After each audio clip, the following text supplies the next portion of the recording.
Just because a exercise has a lower range of motion or a shorter range of motion does not automatically mean it is easier. Everyone thinks that if you just bring your hands out really wide on the bench press, you'll magically use more weight. But you'll be at a mechanically disadvantageous position, especially if you don't train that way and your body structure isn't favored to move weights in that way. So everyone sees professional powerlifters try to knock off as much ROM as they can, but that's how they train. They have found a bar path that's strong for them. It doesn't mean it's going to be beneficial. So a lot of people rag on sumo deadlifts. Just because it is a short range of motion, by no means does it mean it's an easier variation than conventional. I think a lot of people think this just for the fact that if you see someone that's a really, really efficient sumo deadlifter, they will break the bar off the floor and lock it out in no time. I find with sumo deadlifting, there's less struggle. However, the struggle is to initially break it off the floor.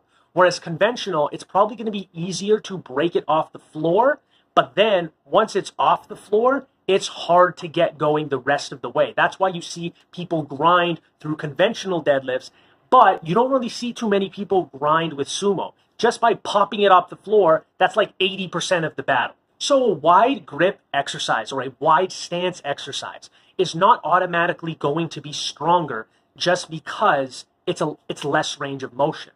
Different muscles are emphasized, and if those muscles are weaker than the muscles you are biasing in your close grip or close stance, then you're not going to lift more weight. That's just how it works. Your stronger muscles do most of the work, and your weaker muscles or supporting muscles are just along for the ride. However, you need to get all these muscles strong so you can be strong no matter what variation. Which brings me to the conjugate method, having different variations. Don't always press with a close grip if you're strong with a close grip. Have a slightly wider grip. If you're stronger, flat, and you're pathetic pressing vertically or on an incline, guess what? Being stronger at seated pressing and incline pressing will probably bring your flat pressing up.